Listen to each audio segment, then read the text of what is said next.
রাত্রি পেশেন্ট, দুটো? রাত্রি 2টো, ঠিক আছে, আচ্ছা। 2টো অব্দি পেশেন্ট ডেকেছে। দেখে রুমে এসে অনলাইনে অর্ডার করে 4জন বন্ধু মিলে খেয়েছে, ডিনার হুম করেছে। হুম করে ও খুব টায়ার্ড ছিল, যেহেতু 36 ঘন্টা ডিউটি ছিল, হুম টায়ার্ড ছিল। ও কি করেছে, ওই সেমিনার রুমে গিয়ে হুম শুয়ে পড়েছে একটা রেড কালারের ব্ল্যাঙ্কেট ঢাকা দিয়ে। হুম। কিন্তু তারপরে মানে সেমিনার রুমে এমনি কি তোমাদের ওরকম সেমিনার রুমে টুমে ঘুমানো হয়? মানে আমি যদিও কোনো আইডিয়া নেই, ওই জন্য জিজ্ঞেস করছি। না, এবার একটা রেসিডেন্টাল ডক্টর রুমস থাকেই, আচ্ছা। বুঝতে পেরেছিস, তারপরেও সেমিনার থাকে। এবার হুম। সেমিনারে একটা বেড থাকে, আর আচ্ছা ডক্টরস রুমে 2-3টে, যেরকম বড় ঘর হবে সেরকম বেড পাতা থাকে। আচ্ছা আচ্ছা। মেনলি ডক্টরস রুমে শোয়ার কথা, ঠিক আছে। হুম হয়েছিল কি, ওকে বডিটা পাওয়া গেছে সেমিনার রুমে, হুম কিন্তু ঘুমাচ্ছিল ডক্টরস রুমে। যে রুমটা তোর এখন ভাঙা হয়েছে, দেখেছিস রুমটা ভেঙেছে, হুম হুম হুম হুম, একটা ভিডিও ঠিক দেখছিলাম। বাথরুমের পাশেই, হুম ঠিক আছে, মানে বাথরুমটাকে অজুহাত দিয়ে হুম ওই রুমের দেয়ালটা ভেঙে দিয়েছে। অ্যাকচুয়াল কাণ্ডটা ঘটেছে তোর ইয়েতে, ওই রুমটার ভেতরে, ডক্টর রুমে? ডক্টরস রুমে। ডক্টরস রুমেটা ঘটনাটা ঘটেছে, ওই বডিটাকে তো ডক্টর ধস্তাধস্তি। রুমে ওই দিন আর কেউ ছিল না, খালি মানে অনলি ওই দিদিটাই ঘুমাচ্ছিল? হ্যাঁ, এবার তোকে আমি বলি, অন কলে নিশ্চয়ই একজন থাকবে না, হুম ওরা জুনিয়র সিনিয়র মিলিয়ে থাকে। এমনকি থার্ড ইয়ার একজন থাকবে, সেকেন্ড ইয়ার একজন থাকবে, হুম প্লাস ফার্স্ট ইয়ারের ইন্টার্নশিপরা যারা থাকে তারা ইন্টার্নরা থাকে। হুম আর চেস্ট এমন একটা ওয়ার্ড হচ্ছে, কোভিড এর পর থেকে প্রায় হামেশাই সবার শ্বাসকষ্ট হচ্ছে, মানে আসছে মানেই শ্বাসকষ্ট হচ্ছে। হুম আর চেস্ট ওয়ার্ড আর চেস্ট মেডিসিন দুটোই হুম পাশাপাশি ওয়ার্ড, হুম ঠিক আছে। হুম। তো কেউ কি শুনতে পায়নি?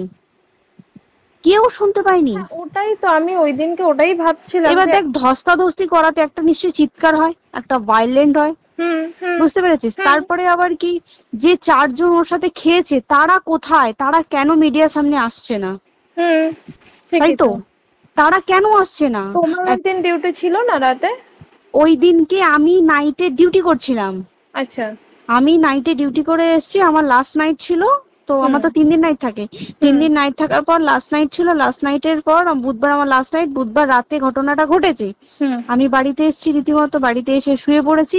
3টের সময় আমার কাছে ফোন এসছে যে সবাইকে ডেকে পাঠিয়েছে, ইমিডিয়েট আয়। হুম। তখন গিয়ে দেখি আরজিকরে এই অবস্থা, পুরো গোটা হাসপাতালকে ডেকে পাঠিয়েছিল।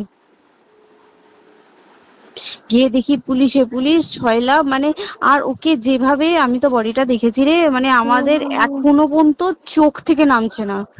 রীতিমতো মনে হচ্ছে মেয়েটা যেন আমাদের পাশে পাশে ঘুরছে, হুম একদম হুম হুম এরকম, মানে মানে অদৃশ্যমান, মানে আমরা এরকম ভাবতে পারছি না যে এরকম ভূত হুম থাকে বা একটা স্পিরিট থাকে বা কিছু।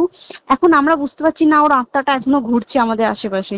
দেখ, ওর আমার তলাটায় না, কিন্তু ওর থেকে ও থাকে 4 তলায়, 4 তলায় ঘটনাটা ঘটেছে, ঠিক 2টো ফ্লোর নিচেই আমি থাকি, আমার আচ্ছা। রুমটা, ঠিক আছে। কিন্তু তাও আতঙ্কে আমরা মানে একদম স্তব্ধ হয়ে গেছে আরজিকরটা। কিন্তু ব্যাপারটা হচ্ছে, তাহলে ডক্টর রুম থেকে ওকে সেমিনার রুমে নিয়ে যাওয়া হয়েছে? হ্যাঁ, অবশ্যই নিয়ে যাওয়া হয়েছে। এবার দেখ, নিয়ে যাওয়া হয়েছে, ওকে যেভাবে মারা হয়েছে, এটা একার পক্ষে সম্ভব অসম্ভব, না দিস একদম। Is a impossible. পুরোপুরি গ্যাং রেপ, গ্যাং রেপ ছাড়া কোনো কিছু নয়। আর শুধুমাত্র রেপ নয়, রেপ হলো, করলো, ছেড়ে দিল, ঠিক আছে, ওকে রীতিমতো মার্ডার করেছে। মানে মানে হিসেব মতো যা বুঝছি মানে তোমার কথাতে, হ্যাঁ, ওটা হচ্ছে ওর ওই বন্ধু বান্ধব মেবি ইয়েস, জড়িত। এক্স্যাক্টলি। হয় ওর বন্ধু বান্ধব কেউ, ঠিক আছে, মানে 4জনের মধ্যে কেউ, আইদার ওকে এমন কিছু করতে বলতে। দেখ, বড় বড় কোম্পানিতেও তো এরকম হয়, মানে হুম হয় তুমি আমার সাথে কম্প্রোমাইজ হুম করো, নয় হুম তুমি হুম চাকরি হুম ছেড়ে চলে হুম যাও, হুম হুম হুম হয় তো। হুম হুম। এখানেও সেরকম কিছু একটা হয়েছে। যাকে আহ, যে ক্রাইম করেছে, সেও কিন্তু নর্মাল ডক্টর নয়, কিন্তু সেও একটা ভালো পোস্টে র্যাঙ্ক করছে, বুঝতে পেরেছিস। তবেই কিন্তু পুরো ব্যাপারটাকে হসপিটাল চেপে যেতে চাইছে, পুরো ব্যাপারটাকে। তাহলে এই সিভিক যে, ও কোথা থেকে আসছে? এবার তোকে আমি বলি, ওটা কোথা থেকে আসছে। আমাদের প্রিন্সিপাল চেঞ্জ হয়ে গেছে, ডেপুটি সুপার চেঞ্জ হুম হয়ে গেছে, তারপরে আমাদের ওই অ্যাসিস্ট্যান্ট সুপার চেঞ্জ, সব চেঞ্জ হয়ে গেছে। হুম তারপরে যে ওয়ার্ডের ডাক্তাররা ছিল, সিস্টাররা ছিল, ওয়ার্ড বয়রা ছিল, মাসিরা ছিল, সবাইকে ডেকে এখন হুম সাসপেন্ড করা হয়েছে। হুম তারা কোথাও যেতে পারবে না, রোজ গিয়ে কোর্টে গিয়ে দেখা করছে, আজকেও কোর্টে গেছিল সবাই। হুম তারপরে উম, তারপরে তোমার তোর এগুলো হলো, তারপরে তোর কি বলে, আরে বল না, ওই সিবিআই এটা হয়েছে কি, মানে ও সেই সঞ্জয় রায় যে ধরা পড়েছে, হুম অ্যাকচুয়াল কিন্তু ও নেই, হুম ঠিক আছে, ওর এতটা ক্ষমতাই হয় না, ও অত রাত্রে কি করতে যাবে, হুম ও অত রাত্রে ওখানে কি করতে যাবে, ও না পেশেন্ট, ও নাকি বলছে দালাল পেশেন্ট নিয়ে গেছে, তো পেশেন্ট নিয়ে যখন গেছে দিদিটার রুমে যখন যাবে, নিশ্চয়ই দিদিটার রুমে কোনো কাগজপত্র দেখাতে যাবে, সেই অবস্থায় গিয়ে দেখে যে এরকম এরকম ঘটনা, তা ঝাঁপিয়ে পড়েছে ওর উপরে, হুম এরকম কিছু কি, তাও কিছু নয়, শুধু গেছে দেখছে ড্রিঙ্ক অবস্থায়, ওকে ক্যামেরায় দেখা গেছে ড্রিঙ্ক অবস্থায় গেছে আর এসছে, এইটুকুই দেখা গেছে। তারপরে হচ্ছে কি, তোর অনেক রকম এখানে অনেক রকম ব্যাপার আছে, যে দিনকে ঘটনাটা ঘটে তার ঠিক 2 দিন পরে ওই সেমিনার বাথরুমের অজুহাত দিয়ে ডক্টর যে রুমের হুম দেওয়ালটা আছে ওই হুম দেওয়ালটা ভেঙে দিয়েছে। কেন?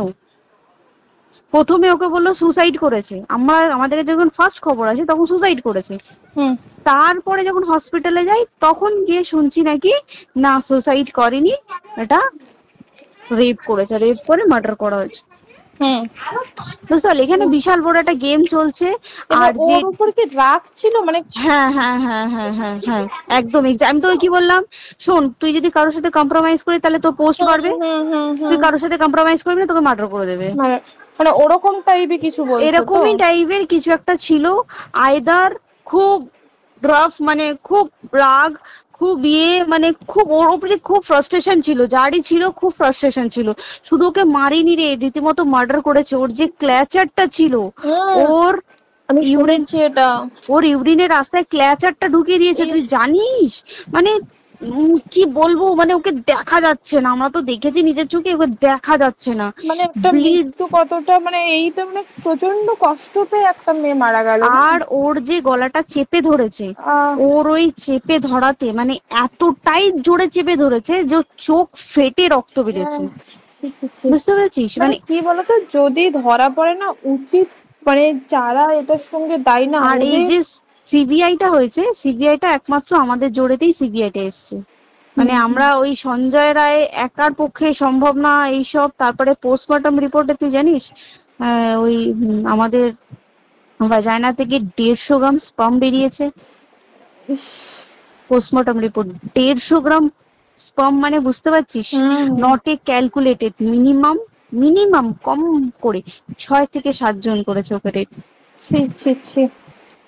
ওই জন্যই তো আমরা এতটা বেশি ভাইলেন্ট হয়ে গেছি, বুঝতে পেরেছিস? আর তারপরে আমাদের দেখো, একটা মেয়ে তার কাজের জায়গাতেই ছিল, এমনটা নয় যে রাস্তাঘাটে কোনো বিপদ, তার কাজের আরে জায়গাতেই সেফ নয়। শোন, কেউ যদি স্ব ইচ্ছায় কারোর সাথে রিলেশনশিপে গিয়ে করতে চায় সেটা আলাদা জিনিস, কিন্তু হুম ঠিক আছে, হুম কিন্তু কেউ কারো বিরুদ্ধে এইভাবে করতে পারে না রে, তুই জানিস না, মানে ওয়ার্ডে দেখ কম বেশি আমরা সবাই ঘুমাই, কম বেশি আমরা হুম সবাই জেগে হুম থাকি, জেগে তো থাকি, তাতে কি কেউ শুনতে পায়নি? তার কি একদম সেটাই। ভাইলেন্স ছিল না? যদি কেউ না শুনতে পারে তাহলে ওর খাবারে কেউ কিছু মিশিয়েছিল, হুম তাই কি না? হুম হুম সেটাও পোস্টমর্টম রিপোর্টে মানে লিক করছে না, যে কেন খাবার খাবার ও তো খাবারটা খেয়েছিল, সেটা তো নিশ্চয়ই পেটেই ছিল, পেট থেকে তো হুম বমি করে বের করে দেন, সেটা তো ফরেনসিক রিপোর্টে কিছু বলবে। হুম আর তুই জানিস না, দেনার দেন মানে ধর পোস্টমর্টম রিপোর্ট আসতে 3 দিন সময় লাগে, হুম ও যেদিনকে মরেছে ঠিক তার পরের দিনকে বিকালবেলা পোস্টমর্টম রিপোর্ট বার করে দিয়েছে, মানে বডি বার করো আর পোড়াও, হুম 10 সেকেন্ডের মধ্যে ওর বাড়িতে নিয়ে গেছে, তারপরে বডি পুড়িয়ে দিয়েছে। মানে কি বলবো, হসপিটাল, মমতা ব্যানার্জি, সবাই মানে তৃণমূল প্রত্যেক সবাই হুম এটাকে পুরোটাই কেসটাকে চাপা দিতে চাইছে, পুরোটা পুরোটা। তবে তুই ভাব, যে মানুষটাকে এত ক্ষতবিক্ষত ভাবে মেরেছে, তাকে অভিষেক ব্যানার রেপ কি কলকাতায় প্রথম হলো? নয়, হুম বিভিন্ন জায়গায় বিভিন্ন ভাবে রেপ হয়েছে, হুম ধরা পড়েছে, ফাঁসি হ্যাঁ হয়েছে কি হুম জেল হয়েছে। হুম অভিষেক বন্দ্যোপাধ্যায় কেন বললো জাস্ট ইট তোর কি বলে এনকাউন্টার করতে? মানে কি সঞ্জয়কে যদি এনকাউন্টার করে পুরো কেসটা চাপা পড়ে পুরো যাবে, কেসটা চাপা পড়ে যাবে একদম। স্টুডেন্টরা ঠান্ডা হয়ে যাবে, হুম হুম আর আমরা সেটা মানবো না, আমরা সেটা হতেই দেব না। তাতে যদি চাকরি মানে আরজিকরটাকে সিল করতে হয় তাতেও আমরা রাজি আছি, সিল করে দেওয়া হোক আরজিকর।